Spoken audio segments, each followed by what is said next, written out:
Vamos a empezar entonces con gastro. Vamos a empezar con una clase que es cortita, que es tumores de esófago. Como en lo que hemos visto, ¿verdad? En el capítulo de neoplasias, los tumores de esófago también se clasifican en benignos y malignos. La mayoría de los benignos tienen un origen en el mesénquima, son aquellos que habíamos estudiado o catalogados como tumores de origen mesenquimal. Ahora, estos están ubicados dentro de la pared esofágica y los más comunes, los más frecuentes son los leiomiomas. Normalmente no causan problemas y son hallazgos en autopsias de pacientes que fallecieron por otra causa y ahí fue que se diagnosticó, como yo les había dicho, en Estados Unidos y otros países del primer mundo se hace autopsias a todos los fallecidos. Y generalmente la autopsia es completa, entonces ahí se encontró que, por ejemplo, falleció de otra causa, una neumonía, y se encontró que el paciente tenía una neoplasia, por ejemplo, en este caso en esófago, que es benigna. También pueden encontrarse fibromas, lipomas, hemangiomas, neurofibromas y linfangiomas. Los leiomiomas generalmente son tumores del músculo liso, bien delimitados, redondeados, como vemos aquí. Estos tienen un aspecto de remolino ya a la macroscopía y al tocar, al palpar, es firme, elástico. Como definíamos tumor de músculo liso benigno, células fusiformes, alargadas, homogéneas, que tienen el mismo color. Puede haber mitosis, sí, pero son mitosis escasas. También existen los papilomas escamosos, que son lesiones sésiles. Sésil y pediculado son dos términos que vamos a usar mucho en gastro. Sésil significa que no tiene un tallo y pediculado que tiene un tallo o una raíz. Entonces, generalmente esto se biopsia y se identifica de qué se trata para poder descartar de una neoplasia maligna. El pólipo inflamatorio o pseudotumor, que muchas veces en realidad, como su nombre lo dice, es un pseudotumor, se origina por un tejido de granulación por algún proceso inflamatorio que tuvo el paciente. Entonces, como ven en esta imagen, esta es una esofagectomía donde se identifica que tiene como varias lesiones en forma nodular. Al realizar el estudio de anatomía patológica, si observamos esta imagen, epitelio del esófago, que era plano estratificado, sin queratina, y ver un tallo fibroso y vascular, a esto se le llama papiloma escamoso. Ustedes se acuerdan seguramente del papiloma cutáneo que estudiaron en la práctica, ¿verdad? Que también tenía un eje de tejido fibroso vascular y estaba revestido por piel en ese caso. Y se le llama papiloma cutáneo. Es algo parecido en esófago, está revestido por epitelio esofágico y tiene un tallo fibroso y vascular, o sea, algo benigno. Los benignos son muy raros, son hallazgos de autopsias, como dijimos, no causan problemas. Menos del 5% de todos los tumores extirpados en cirugía corresponde a este tipo, especialmente los leiomiomas, y están ubicados en el tercio inferior del esófago. Ahora, los tumores malignos sí son frecuentes. Según la epidemiología, es más común en pacientes de edad avanzada.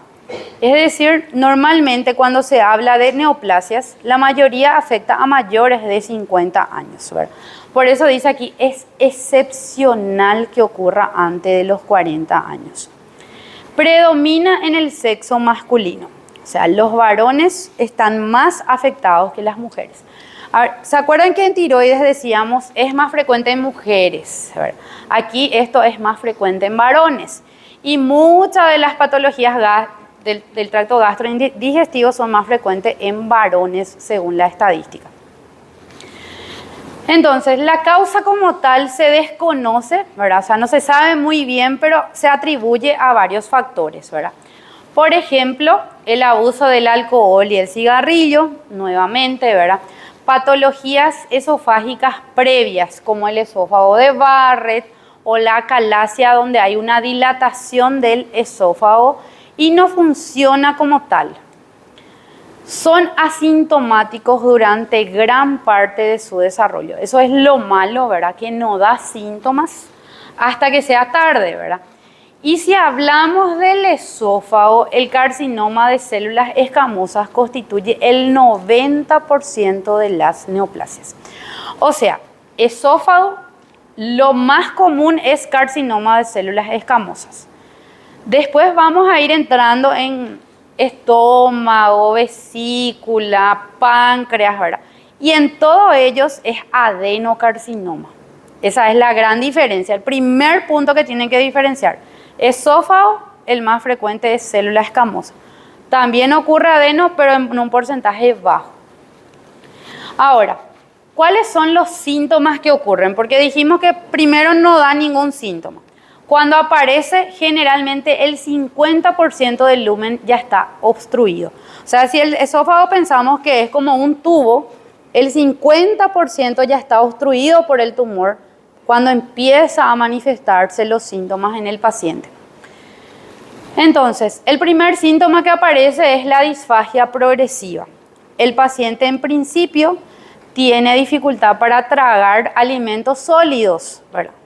Y luego ya tiene dificultad para tragar líquidos. Ese es el primer síntoma. Pérdida de peso, ¿verdad? Que generalmente cuando aparece ya está en un estadio avanzado. Puede que haya un cambio en la voz, sobre todo si va afectando órganos cercanos. Y al examen físico, el médico puede encontrar, ¿verdad?, pérdida de peso, ¿verdad?, y presencia de adenopatías supraclaviculares. Dijimos que algunos de ellos están asociados con el esófago de Barrett. El esófago de Barrett, como ustedes recuerdan, es una metaplasia donde el epitelio del esófago, que era plano estratificado, cambia a un epitelio de tipo intestinal. En este caso con presencia de células caliciformes. Esta imagen es muy linda, ¿verdad? Pero no siempre es así en la vida real. En caso de que se quiera confirmar esófago de Barrett y no sea tan notorio las células caliciformes como en este caso, se puede utilizar una tinción que se llama Alcian Blue, que llega a teñir de azul a las células caliciformes.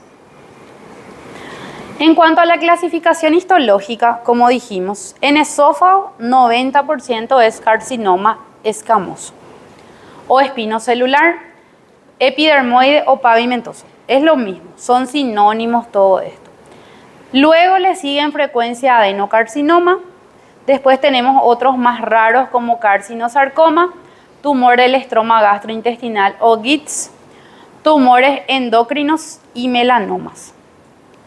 El carcinoma escamoso es el tipo más común, como ya dijimos, 90% pertenece a esta categoría. La mayoría ocurre en varones, ¿verdad?, que en mujeres si hablamos, y la mayoría tiene más de 50 años. Esto es común en varios países, como en Irán, China, Sudáfrica, en el sur del Brasil también. Inclusive se estima que hay de 100 por 100.000 habitantes. ¿Por qué les parece que, por ejemplo, en el sur del Brasil sea tan frecuente esta neoplasia? ¿Cuál es el hábito en el sur del Brasil? El mate, ¿verdad? El mate caliente, justamente, ¿verdad? Muy caliente, que daña la mucosa esofágica. Sirve como un factor estrés que va haciendo que ese epitelio esofágico vaya cambiando y vaya progresando hacia una displasia, ¿verdad? Ahora, según la estadística, ustedes saben que los yanquis son muy despectivos, ¿verdad? Ellos usan mucho raza blanca, raza negra, ¿verdad? Realmente eso hoy día casi ya no se utiliza, pero como está en el Robbins, está descrito ahí, ¿verdad?, que ellos encontraron que los individuos de raza negra tenían riesgo más alto que los de raza blanca. Representan el 20% de neoplasias por fallecimiento, ¿verdad?, de este tipo, y inician como engrosamientos en forma de placas o bien elevaciones de la mucosa. O sea, se ve como el endoscopista va a identificar como una lesión, como un cambio de coloración o como una placa. Y con los años esto ya se va a convertir en una masa propiamente dicha, va abarcando la luz del esófago y como dijimos más o menos cuando la luz se cierra al 50%, ahí recién empiezan a manifestarse los síntomas. De ahí a que es muy importante, ¿verdad?, que cada persona después de los 40 a 45 años se haga por lo menos una endoscopía alta cada 3 o 4 años, de acuerdo a lo que el médico dice también, ¿verdad? De acuerdo al médico tratante. Ahora, si se convierten en carcinoma, 20% está en el tercio superior del esófago, 50% se ubica en el tercio medio y es la localización más frecuente de carcinomas escamosos en el esófago y 30% en el tercio inferior. Ahora, de acuerdo al patrón morfológico, él puede ser polipoide. Polipoide es exofítico, con aspecto a coviflor. ¿Conocen el coviflor o coliflor, verdad? Tiene ese aspecto que parece un arbolito. Ahora, ese es lo más común. 60% tiene esa forma que les voy a mostrar. Difusa, plana, no es tan frecuente, donde se ve como un engrosamiento de la pared del esófago, como un cambio de coloración y causa rigidez y estrechamiento de la luz. Y en un 25% se presenta como una úlcera, donde el endoscopista va a identificar una zona con cambio de coloración y que tiene una excavación, ¿verdad? Entonces, este es el esófago, pero está abierto como un libro, así. Entonces, ¿cuánto por ciento de la luz más o menos está obstruida por el tumor? Este es el tumor. Cerró la luz, ¿verdad? Prácticamente cerró porque esto, recuerden que es como un tubo y está cortado por la mitad. Todo esto es la neoplasia. Este es otro. Este es el tipo exofítico o polipoide, ¿verdad? Como ven ahí, esto también está abierto por la mitad. Toda esta es la masa tumoral, ¿verdad? Prácticamente cierra la luz, ¿verdad? Estos son casos, digamos, menos agresivos, donde en la primera imagen, no sé si es muy nítida, ¿verdad?, para el fondo, se ve un nódulo y tiene como una úlcera pequeña. El otro se ve ya más bien como un cambio de coloración y tiene una úlcera más profunda, más excavada. Este es el tipo clásico exofítico y que no es muy grande, ¿verdad?, que se puede intentar la cirugía.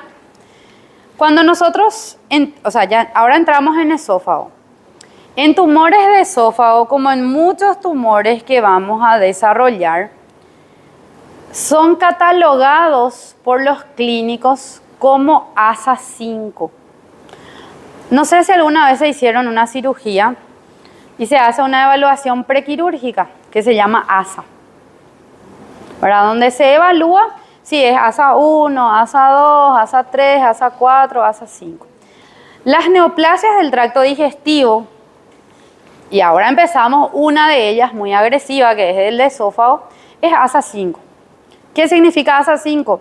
Que, por ejemplo, si es el papá de ustedes, ¿verdad?, el tío, se le dice a la familia, la única alternativa para la sobrevida es la cirugía.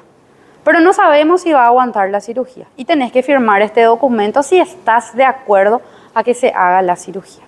Ese es el nivel de neoplasias del tracto digestivo. O sea, el tracto digestivo es brutal, los tipos de neoplasia y los pronósticos que existen. Pero es la única alternativa. Por ejemplo, en los primeros casos que vimos, estos son casos muy avanzados. Este otro por lo menos se ve que está en la luz y que no es tan grande, ¿verdad?, la neoplasia, y que se tiene que hacer una anastomosis de los cabos después por los cirujanos, porque se anastomosa lo que restó del esófago con el estómago, ¿verdad?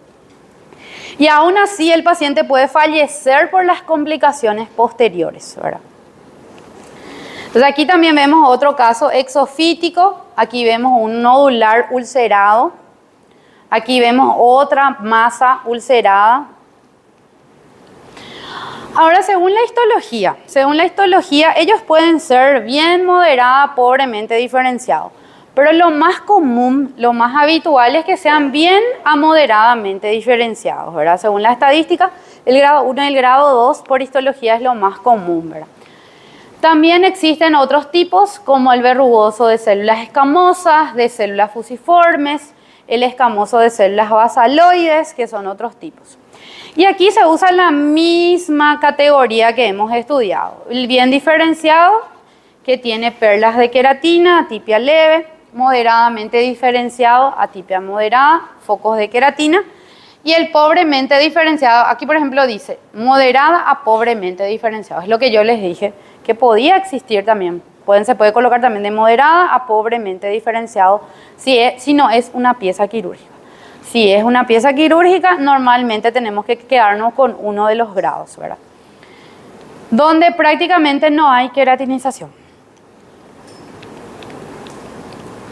Ahora, si ustedes recuerdan por anatomía, el esófago tenía una rica red linfática que permite que la neoplasia tenga una distribución circunferencial y longitudinal. O sea, hace que eso se expanda rápidamente la neoplasia y vaya justamente a los ganglios. La extensión también a estructuras del mediastino ocurre pronto. ¿Por qué? Porque si ustedes recuerdan que el esófago en sectores no tiene serosa. Entonces eso hace que más rápidamente la muscular ya vaya invadiendo a otros órganos. Y esto inicia con una displasia, que tiene que tener un factor estrés. Supongamos sea el mate que dijimos hoy. Esto va dañando la mucosa del esófago y va convirtiendo en una displasia, que es leve, moderada, severa. Severa es sinónima de carcinoma in situ. Justamente aquí vemos, ¿verdad?, la distorsión arquitectural de todo el epitelio. Si tuviésemos esta imagen y aquí queda la neoplasia, como aquí les delimito, es in situ, ¿verdad? In situ no rompió la lámina basal. Ahora, rompió la lámina basal y penetra en profundidad, y en este caso penetra en profundidad, decimos cuando rompe la mucosa, submucosa, muscular, serosa. Y aquí ya es infiltrante, ¿verdad? Cuando vemos estos nidos. Ahora, si esto que observamos tiene perlas de queratina, vamos a catalogarlo como un escamoso grado 1. La atipia es mínima, es sutil. Ahora, si vemos que hay solamente foquitos de queratina y la atipia, el pleomorfismo, la hipercromasia es mayor, ya va a ser un grado 2. Y estos son los más frecuentes. Según la estadística es grado 1 y grado 2. No significa que no exista el grado 3. Existe el pobremente diferenciado, solo que no es lo más frecuente en esófago. Y como dijimos, las manifestaciones tienen un inicio insidioso. Insidioso significa lento, durmiente, no da síntomas hasta que ya se obstruye gran parte de la luz. Cuando se obstruyó la luz, empieza la dificultad para tragar, la disfagia, que al principio es a sólidos, cualquier tipo de alimento sólido, y luego ya es a líquidos, ya no puede tragar ni líquido. Pérdida de peso, debilidad, hemorragia, pueden llegar a tener ellos vómitos con sangre, llegar a tener cualquier tipo de sangrado, sepsis, pueden llegar a hacer aspiración de alimentos a través de una fístula tráqueo-esofágica, porque la neoplasia puede formar una fístula con la tráquea. Estos ya son casos complicados, ¿verdad? Ahora, los tumores que se localizan en el tercio superior, que dijimos que corresponden al 20% de las neoplasias, ellos hacen metástasis a los ganglios cervicales. Los tumores que están en la localización en el tercio medio, que eran los más frecuentes, el 50%, ellos hacen metástasis a los ganglios paratraqueales, traqueobronquiales, mediastínicos. ¿Verdad? Eso es, si recordamos por anatomía, vamos a poder correlacionar, ¿verdad? Y los tumores que están en el tercio inferior ya hacen metástasis a los ganglios gástricos y celíacos. Ahora la sobrevida. La sobrevida depende de hasta dónde infiltre en un estudio de anatomía patológica. Por ejemplo, si es superficial, se vio que la sobrevida era del 75%. Y superficial decimos, invadió mucosa y un poquito, o sea, está en mucosa y submucosa, un poquito invadió submucosa. Ahora, una vez que ya invadió muscular, invadió serosa, ¿verdad? La sobrevida, como dice ahí, en casos sometidos a cirugía es del 25%. Y 25% hablamos de poca sobrevida. 25% es algo así como 2 años, 1 año, ¿entienden? Y 9% si es estadio avanzado. Es decir, lo que más ocurre es se operan, quedan internados y fallecen, ¿verdad? O 1 o 2 meses de sobrevida.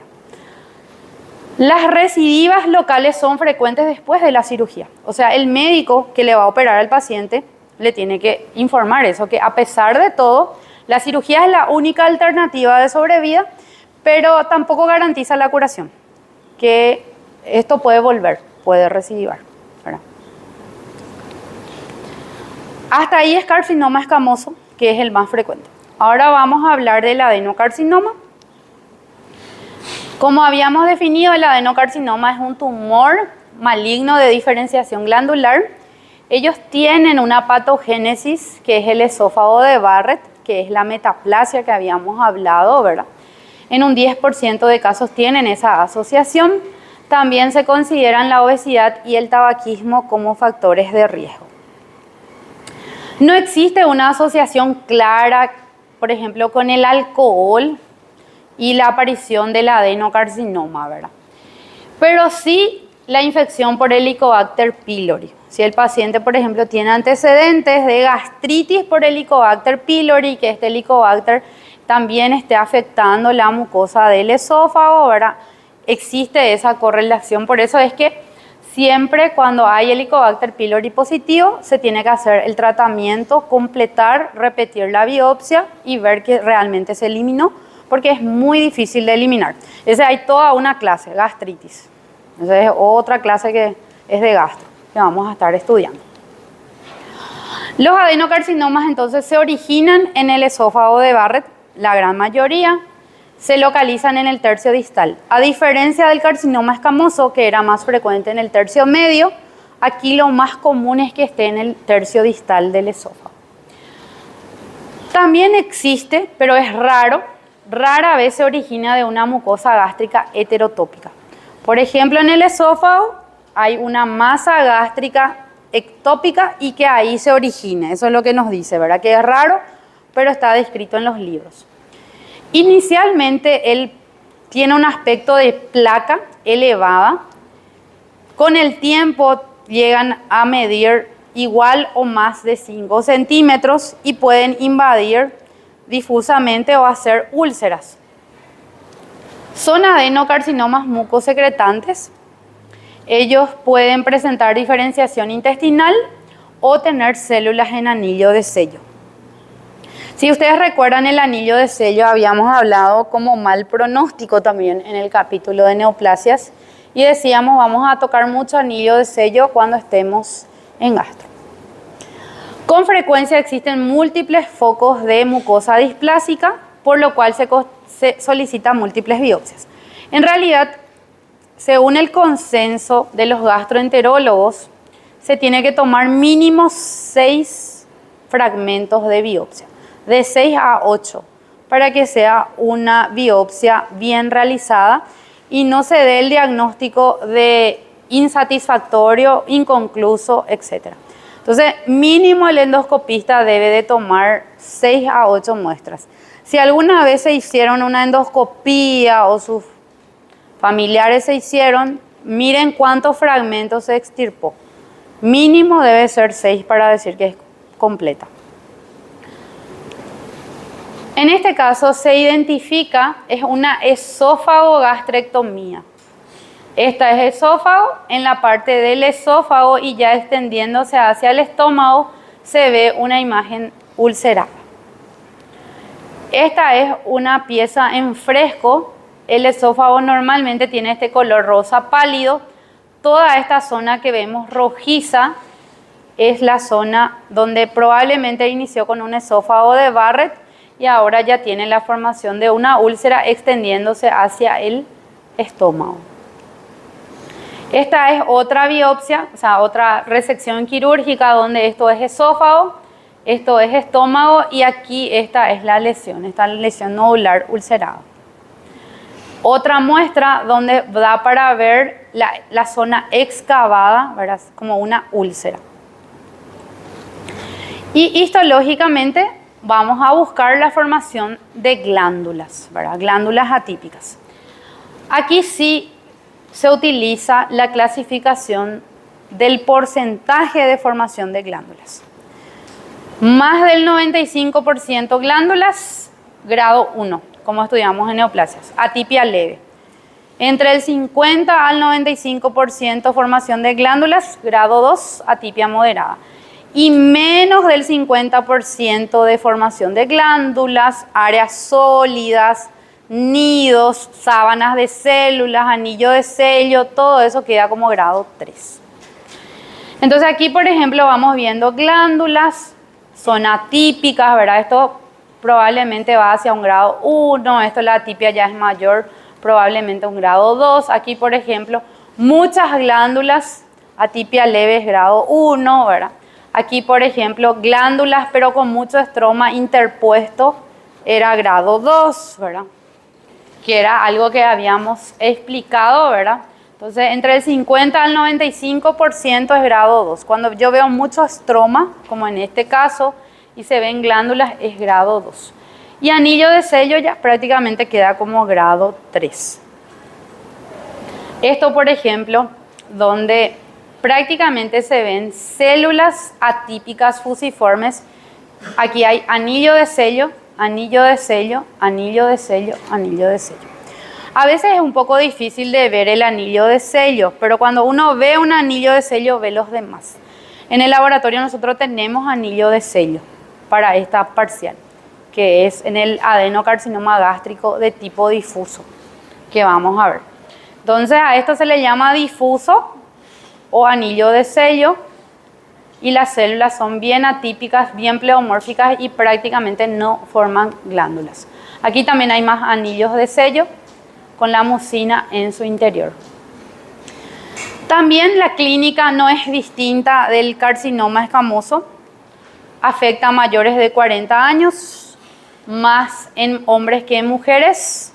Aquí es al revés, más en blancos que en negros, pero como ya les expliqué, esos son más bien los yanquis lo que usan esa palabra, ¿verdad? Hoy día casi ya no se utiliza esos términos.